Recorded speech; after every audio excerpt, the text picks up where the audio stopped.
Welcome to my channel, Safety Net. Hey everyone, welcome. I am absolutely pumped you're joining us for today's explainer. We're doing what we do best here, taking a super structured deep dive into a topic that is literally life-saving. Today, we're mapping out the entire career trajectory of a health, safety, and environment professional. And we're pulling direct data and insights straight from the comprehensive HSE Study Guide platform. So if you're the kind of person who loves clear pathways and you want to know exactly what it takes to navigate the high-stakes world of workplace safety, well, you're in exactly the right place. We're going to look at the landscape, the hazards, the protocols, and the exact roadmap you need to climb the ranks in this incredibly vital industry. All right, let's jump right in. Okay, let's dive right into this. On June 2nd, the HSE Study Guide dropped a post posing a fantastic question. Is safety officer a good career in 2026? Honestly, this is the foundational question for anybody looking at this field right now, isn't it? It's the ultimate hook. But look, we don't just want a simple yes or no here. We really want to understand the actual structure of the career itself.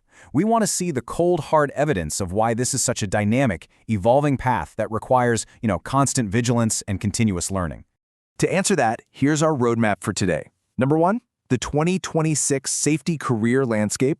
Number 2, core workplace safety hazards. 3, crucial procedures and PPE. 4, essential courses and certifications. And finally, number 5, building your HSE network. All right, starting us off with Section 1, the 2026 Safety Career Landscape, looking at high demand and growth opportunities. Now, right on the heels of asking if this is actually a good career, the source material published another really key insight. It was titled, Why Safety Officers Are in High Demand Right Now. And this massive demand creates a very clear, highly structured career ladder. At the entry level, we're looking at prospects outlined in their post, can freshers get HSE jobs in Gulf countries? This is kind of your starting point, right? It's the initial foot in the door where your raw knowledge meets the messy real world. But the ceiling, oh man, it is incredibly high. Just contrast that entry point with the peak earning potential explored in their analysis of the highest salary for safety officer in Dubai. It just goes to show there is a massive gap between a fresher and a top earner. And bridging that gap, it's entirely about the real-world expertise you build along the way. Let's move to Section 2 and see how this builds. Core workplace safety hazards. These are the environments you protect. Climbing that salary ladder we just talked about, well, it requires mastering a vast and, honestly, sometimes intimidating array of dangerous, high-stakes environments. This is where the theoretical really meets the literal ground. The HSE Study Guide directory has an extensive list of safety topics, and it brilliantly illustrates just how wide-ranging this job is when you logically group them. Think about industrial and chemical sectors. A professional there has to understand chemical interactions, the highly specific, terrifying dangers of confined spaces, and even radiography. Then shift gears over to construction. Suddenly the focus totally changes to the physics and risks of excavation, scaffolding, and working at serious heights. And then, of course, you've got general hazards that cross into literally every sector. Electrical safety, strict fire protocols, and even the long-term impacts of noise and vibration. So you're not just learning one job here. You are learning how to mitigate the unique risks of entirely different physical worlds. It's huge. Which brings us to Section 3, crucial procedures and PPE, diving into the protocols that save lives. So once you actually understand the environments, you need the real, day-to-day tools to protect the people working inside them. You aren't just dealing with abstract concepts anymore. You're dealing with extremely specific operational procedures. The HSE Guide details rigorous protocols, things like lockout-tagout, also known as LOTO, and hydro-test operations. Plus, some recent analyses they published late in May cover the exact, step-by-step protocols for the safe storage and handling of gas cylinders and the precise PPE for welding and hot work operations. This is exactly where the job gets incredibly granular. A safety officer has to know exactly which piece of personal protective equipment matches which specific hot work task. Get it wrong, and it's a catastrophe. Get it right, and everyone goes home safe. So the crucial point here is that safety is fundamentally about executing precise, methodical protocols in a strict, sequential order. Just take a look at their recent post on the confined space entry procedure. It is literally never just about walking into a space. No way. It's a highly structured workflow. It always begins with conducting a toolbox talk, making sure every single worker understands the immediate risks. Only after that do you execute the rigorous confined space entry procedure. And should the absolute worst happen, you've got to have the analytical chops to perform a thorough accident investigation to ensure it never, ever happens again. It's this continuous, unending loop of preparation, execution, and analysis. All right, Section 4, Essential Courses and Certifications. These are essentially the keys to promotion. Just a few days ago, the HSE Study Guide published a piece with a super provocative title. It was called Why Some Safety Officers Never Get Promoted. And the answer? Well, they don't master this alphabet soup of certifications. Let me demystify this for a second, because this isn't just some random list of acronyms. These are the essential training frameworks that validate your expertise to employers all over the globe.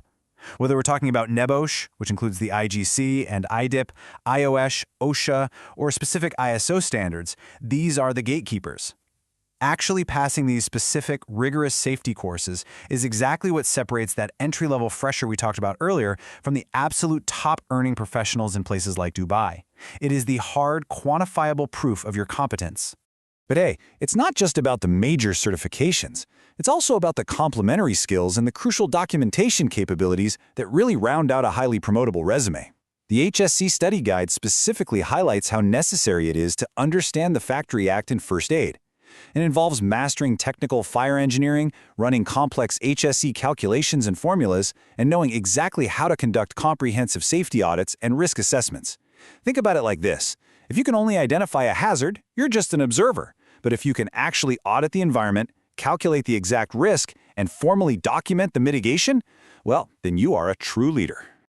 Moving on to our final segment, Section 5, Building Your HSE Network and Leveraging Resources for Continuous Learning.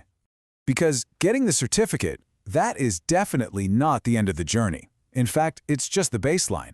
The most successful safety professionals out there stay constantly plugged into ongoing study materials and their network. And the HSE Study Guide outlines a massive ecosystem for exactly this. You've got the HSE Coach providing continuous tutorials, toolbox talks, and training videos.